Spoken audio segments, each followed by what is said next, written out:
The press secretary, Caroline Leavitt, may have just provided one of the most absurd defenses of her boss we've seen from her, which is saying something. That's impressive. It's almost impressive if it weren't so dishonest. So 2 different reporters brought up the potential for, and let's be honest, active corruption of Trump given his meme coin. We have organizations just out and out admitting they're buying millions of dollars of meme coin, his cryptocurrency, to make him money so that he'll listen to their concerns, which is not how the presidency is supposed to operate, not to mention all of Trump's real estate endeavors and other business interests that can create a real conflict of interest given the power that he wields. So first, a Bulwark reporter was allowed in the press briefing room, which is really cool. Then, and she kind of gives a softer response. And then someone else circles around and she says, I cannot believe anyone would even suggest that Trump might care about his own wealth, like the thing that he's always been talking about his entire life. So let's look at this first clip, then we'll get to her getting kind of upset. For having me, Caroline. The president posted another ad this week for his Trump meme coin. The group that's running that coin is encouraging people to buy in order to win a dinner this month with the president.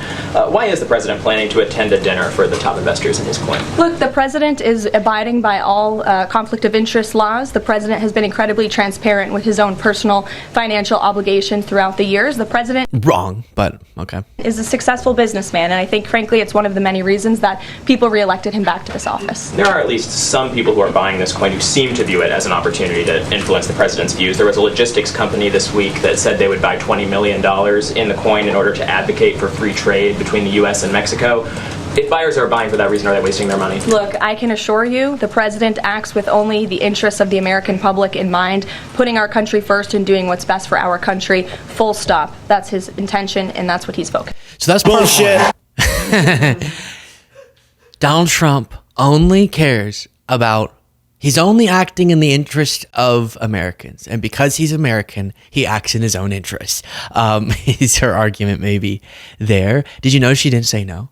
The question was, so she avoided the question. The question was, if people are buying this meme coin to directly enrich Donald Trump, to get his ear, to show up to a dinner with him, to influence him, and they're saying that's what they're doing it for, as was cited by that reporter, are they wasting their time? Meaning, there's no chance Trump would actually be influenced when people put money in his pocket, right? And she goes, I can assure you that Trump is doing everything in the interest of the American people. Okay, well, you didn't answer the question then. And she did not like that this similar concept was brought up again. You noted he is a successful businessman. Do you know if the president has any plans to meet with any of the folks involved with any of the family businesses over there, or see any of the sites that are going to be Not to my knowledge, and let me just get to the premise of your question that both of you have raised. I think it's frankly ridiculous that anyone in this room would even suggest that President Trump is doing anything for his own benefit. He left a life of luxury and a life of running a very successful real estate empire for public service, not just once, but twice. And again, the American public reelected him back to this White House because they trust he acts in the best interest of our country. While we continue to listen to this rant, please do click the subscribe button. I'll address what she's saying in a second here. And if you want to become a member, click the join button below. And putting the American public first. This is a president who has actually lost money for being president of the United States. I don't remember these same type of questions being asked of my predecessor about a career politician who was clearly profiting off of this office. That is not what President Trump does, and this White House holds ourselves to the highest of ethical standards. Oh, come on. You know, it reminds me of when Tom Homan says... Look, there's various methods. No, I've noticed in the media... No, not that. When he when he says that Trump is the most knowledgeable person he's ever met. You can defend your boss, but don't go so sycophantic that you become obviously a caricature of a defender of Trump. It's ridiculous to say this Trump White House holds itself to the highest ethical standards coming out of the mouth of somebody who herself is immersed in a scandal about her own ethical violations with her own congressional campaign whenever she ran that. So spare me that sort of performative outrage. And he has built a brand. The reason why he has the fame and notoriety that led him to even becoming a presidential candidate is because he built a brand off of his obsession with wealth. It was all about how rich he was, and he made so much money doing all this and ripping people off, and you're fired. So then to defend him by saying, I think it's ridiculous that anyone would suggest he wants to make money. All right, then, Caroline, why did he set up his meme coin? What on earth is the justification for the president of the United States to have a crypto that people can buy that directly enriches him? And that then people are going on to admit they're doing so to influence him. To enrich him. That's the only reason he would even launch that initiative. And then he has all sorts of other business deals that are ongoing that he hasn't severed ties from that obviously clouds his governance ability. So a ridiculous defense there. We have more from this, but I do want to tell you all, I'll be bringing this up rather frequently. We're now doing a live show. Very exciting. Jane, you can put this up. If you go to lukebeasleyshow.com and click live or lukebeasleyshow.com/live, you can see here in Austin, Texas, July 5th, I'll be meeting each and every one of the people who come to the show. I would say very reasonable ticket prices, and we're going to have a really good time. Going to speak about the issues. Entertainment will be taking place. A lot of fun. So get your tickets. Link is in the description of this video, and I look forward to meeting you all. Austin, Texas, July 5th, a little July 4th weekend celebration and pep rally to motivate us going into sort of the midterm season. Then Caroline Leavitt was asked about this.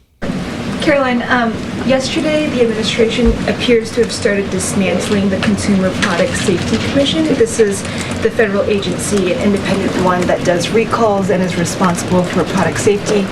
Does the administration not believe that it's important, to keep toys and cribs? I mean, you're a young mom off of the product of the market. It's a federal agency within which branch?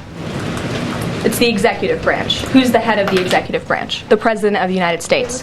Created by Congress. He has the right to fire people within the executive branch. It's a pretty simple answer. French. Somebody woke up on the wrong side of the bed. What was in Caroline's coffee this morning? The Consumer Product Safety Commission. Again, as we've seen with so many of these institutions, Trump is undercutting them, dismantling them so frequently to the benefit of big companies, the institutions that protect everyday consumers who just themselves, they don't have the power to protect themselves from much bigger organizations. And these are the institutions that Trump is targeting, supposedly to benefit the American people, not so much. Then on Trump firing the Librarian of Congress. The president. Question, the president fired the Librarian of Congress. Why did he choose to do that? We felt she did not fit the needs of the American people. There were quite concerning things that she had done at the Library of Congress in the pursuit of DEI and putting inappropriate books in the library for children, and we don't believe that she was serving the interests of the American taxpayer well, so she has been removed from her position, and the president is well within his rights to do that. I saw someone respond saying they have no idea what her job was, do they? By the way, the whole defense of both of those actions is just he has the authority, which in some cases with the things she'll defend, he literally doesn't or shouldn't. But that wasn't even the nature of either of the questions. It's can you fill us in on the insights of why he did what he did? He has the authority. He's president. Oh, what branch is that institution in? Executive. Who's the head of the executive branch? President. Who's the president? Trump. How old's Trump? It's like what's this? Yeah, okay, cool. But why did he do it? President Donald Trump on Thursday fired Carla Hayden, the Librarian of Congress, the first woman and first African-American to lead the world's largest library. She was informed of the decision in a terse 2-sentence email. Carla, the email wrote, on behalf of President Donald J. Trump, I'm writing to inform you that your position as the Librarian of Congress is terminated, effective immediately. Thank you for your service. The Library of Congress, which was founded in 1800, has more than 3,000 employees, is the research arm of Congress, as well as an archive for more than 178 million books, manuscripts, photos, films, and other historical documents. It also operates the Copyright Office. So I guess, is this all we're going to get out of them every time? Oh, she was too woke. She did too much DEI. They don't even have the respect for us to give us more detail. It's just DEI. It's going to be the justification for getting rid of investments, as we talked about with Brittany Page, in housing for people who need it, for food for people who need it. Every firing, it's all just DEI woke. It's the laziest defense, and they don't even feel the need to justify it further than that. And then on trade, it does look like I saw Howard Lutnick saying something similar, that they're, even when they strike a trade deal with one of our allies or trading partners, they're going to leave a baseline tariff rate. Mean that the 10% baseline is going to still be there at the end when all of the other details are ironed out? The president is committed to the 10% baseline tariff, not just for the United Kingdom, but for his trade negotiations with all other countries as well. Permanently, even after the deals are done, like that is going to remain. The president is determined to continue with that 10% baseline tariff. I just spoke to him about it earlier. Stephen. Yeah. She's not having it today. Dark Caroline. That's crazy. They were, you've heard me say it before, but they were promising, and by they, I mean not Trump directly, but his defenders, to try to rationalize what he was doing. They were saying, no, this is a negotiating tactic. The tariffs are going to go away, and you're going to have a great trade deal. And now we're seeing the first one that was announced was a little bit puny, okay? Seemed pretty minor with the United Kingdom. And even so, after deals are made that they'll correctly or incorrectly proclaim to be the greatest trade deals in the history of the world, they're still going to leave the baseline price increasing tariffs. So even our victories now aren't victories. Stephanie Ruhle, you may have seen this on MSNBC, one little miscellaneous thing, really bothered Trump when she said this, and he posted about it after she did. Donald Trump is backed into a corner. His grand plans of tariffs aren't working, right? You're seeing day in and day out more business leaders, whether it's Warren Buffett or Jamie Dimon or Ken Griffin, on big global stages saying this is going to crush us economically. And then you've got congressmen, senators from every state saying to this White House, our small businesses are are dying here. I'm not saying Donald Trump has changed what he thinks in his heart, but he's backed into a corner and he needs to get off this crazy tariff train, and he knows it. So what did we see with England? Right? Great Britain, you've got a PM there who's a close ally of Donald Trump, and they're saying, let's put on a show, let's create a theater, and let's say we've got a deal. And yes, there aren't any details to it. There is still a 10% tariff, which is why Jay Powell is not cutting rates, because 10% is more than triple what it was. So it's still going to be painful, especially for small business. But what's most important is the language around China. A week ago, China was like, we're not showing up unless you lower the tariffs, and we didn't. 48 hours ago, Donald Trump said, we're not going to lower the tariffs. Yesterday, he said, yeah, maybe. And today, things are softening even more. So I absolutely agree with you that Donald Trump is looking for some sort of exit here. And 4 weeks from now, 6 weeks from now, we may be seeing a much better picture, because he has been told that look at the cargo ships coming in to Seattle, the port of Los Angeles. Pick the port. Those ships, we're getting fewer and fewer ships with less and less cargo. And unless he turns this around, 3 weeks from now, you walk into a store and we're going to have a COVID-like supply chain crisis. And Trump is looking for an exit. And while small businesses right now are saying, I don't see it yet, I'm still panicked, Wall Street sees it. One more point. Yesterday, what did he say? Stock market looks cheap. Buy the market. And I'm not saying Donald Trump is a stock market pontificator, but the last time he said that was April 9th, the day he said, I'm going to press pause. I believe he's giving lots and lots of signals to say this trade war, I'm looking for a way out. And a lot of people predicted that that's how he would try to get out of this, right? He's so brave and he's so aggressive until he sees just how negatively things are headed. And now it seems he's the one who's blinking, which that we may end up in a place where all of this was just for Trump to cave and for us not to get much for nothing. But he posted in response to Stephanie Ruhle, I just watched an exhausted, highly neurotic Stephanie Ruhle spew lies about tariffs, as do many others, in order not to give me the victory, capital V, that they all see coming. Few people know Stephanie Ruhle, but I do. What? And she doesn't have what it takes. She doesn't have many friends. She's so lonely, but I know her well.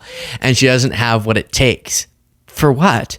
Our deal with the United Kingdom yesterday was amazing for both countries. And then he goes on to sell that and then says Stephanie was never known as high IQ. MSDNC has become the voice of the Democratic Party, and they should be treated as a political advocate with all of the taxes and penalties therefrom. Their ratings are terrible, but Brian Roberts and his crew should be forced to tell the truth. Make America great again. Setting up, as he did with CBS, the targeting of MSNBC for his lies about them. But yeah, she got on her skin, which is because she was telling the truth. That's why it bothered him. It struck a nerve because he's embarrassed by the fact that it seems, which I'm encouraging him, yay, back off, please do. But he did say, we're not going to drop the 145% tariff on China until they call us. And he doubled down on that multiple times. And now it's, we might, Scott Besson, we can proactively drop it to 80 if you want before your meeting in Switzerland. And maybe that's a good faith gesture, which is fine. I'm not about this. You got to be alpha and show that you're not going to pick up the phone. But that is what he's been saying they were going to do. I'll leave it there. Make sure, link in the description to get your live show, Austin, Texas, July 5th. Tickets, it's going to be great. And like I said, I'll stick around as long as it takes to meet every single person because I want to see you all. And I'll talk to you in the next video.